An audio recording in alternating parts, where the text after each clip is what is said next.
These are two things which are going completely unused in today's world. This is the main reason for depression. If you had to do only physical jobs, you eat one way, mental things another way. So eating the right kind of food becomes very necessary. That means you're in ill health or you're heading there quickly, both physical and psychological.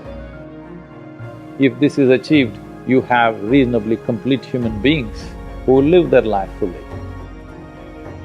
The word health comes from the root word whole. That means feeling healthy means to be complete, a sense of wholeness within ourselves.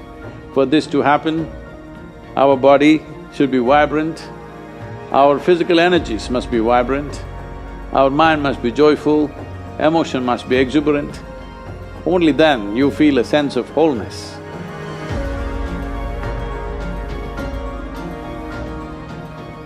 Essentially, within the human being, there is a certain allotment of energy for action, certain allotment of energy for intellect, certain allotment of energy for emotion. Like this, there are various allotments. This differs from person to person, but generally, the amount of energy allotted for… particularly for physical action and emotional dimension, these are two things which are going completely unused in today's world. This is the main reason for depression, believe me. Any number of children that they bring to me with all kinds of mental ailments, I just tell them first thing is some sport that they like, swimming, tennis, something, and music. These two things you bring into their life, within 3 months, most of the children, 80 to 85% of the children will recover quite wonderfully.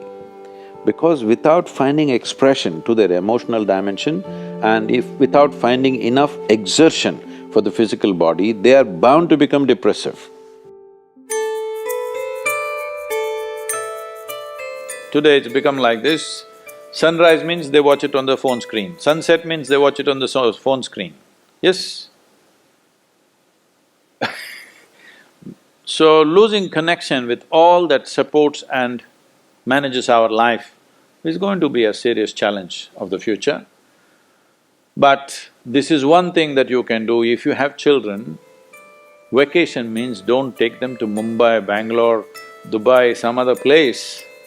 Just take them, walk them in the jungle. Or take them on a small boat out there, or whatever. Some exposure to nature is needed. You will see how excited children will get and how involved they will become. You need to understand this, your physiological and psychological health can be very easily managed if you're in touch with the elements of nature, of water, soil, light and things like that. If the more exposed you are, the more balanced you are both physiologically and psychologically, which must happen to every human being.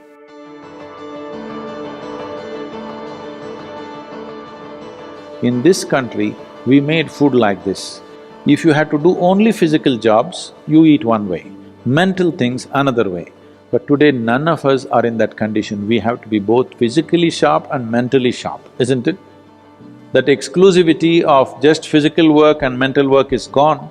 All of us need to be physically good and mentally good. So eating the right kind of food becomes very necessary. Particularly, some of the things were very positive are the ash god.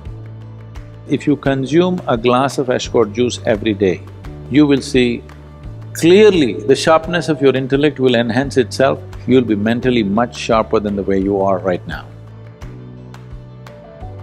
Especially children must drink ash god juice. Daily consumption of ash god, you will see distinctly your mind seems to be clearer and sharper. This will be noticeable within a few weeks of consumption of ash god. If you drink coffee, it gives you energy with agitation. You drink a glass of ash god juice, it gives you enormous amount of energy. At the same time, it keeps you very calm. Daily consumption of honey can do wonderful things to you, especially if you have children at home. Make honey culture part of your thing. Psychological stability, physical well-being, vitality, all these things can be greatly enhanced simply consuming daily honey.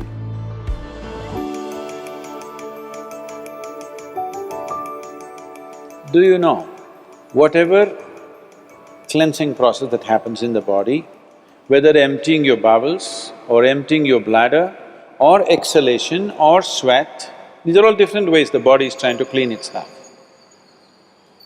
In all these things, different bodies have different levels of efficiency. If you are in good health, if you're in very good health and if you're eating the right kind of food, when you empty your bowels, nothing, not a speck should remain in your colon. Everything should be gone. In yoga, that's very, very important, your colon being clean, otherwise it'll get into your head. Really. Your colon not clean and psychological disturbances are very directly connected. In the yogic understanding of life, after you wake up, within 20 minutes, naturally if the bowels don't empty themselves completely, that means you're in ill health or you're heading there quickly, both physical and psychological. It could be either, depending upon whichever is weakest in you, will break first. First thing, if you go to an Ayurvedic doctor, whatever your problem, first thing is he'll purge you, because keeping the colon clean is very important. There are only four things with you right now that you can make use of: your body, your mind, your emotion and your energy. If you manage these four things well, they will produce a certain level of life for you. If you have a healthy body, you will live in one way. If you have a very stable and sharp mind, you will live another way. If you have stable and exuberant emotions, you will live another way. If you have a very effervescent sense of energy, which is also balanced at the same time, you will live another way. Now, for most human beings who are in different various levels of activity in their life, they need all these four things to be in a reasonably good shape. So inner engineering is trying to cater to that, as to how to bring a human being to physical health, mental peace and joy, emotional stability and exuberance, and highly effervescent energy and balance within themselves. If this is achieved, you have reasonably complete human beings who will live their life fully.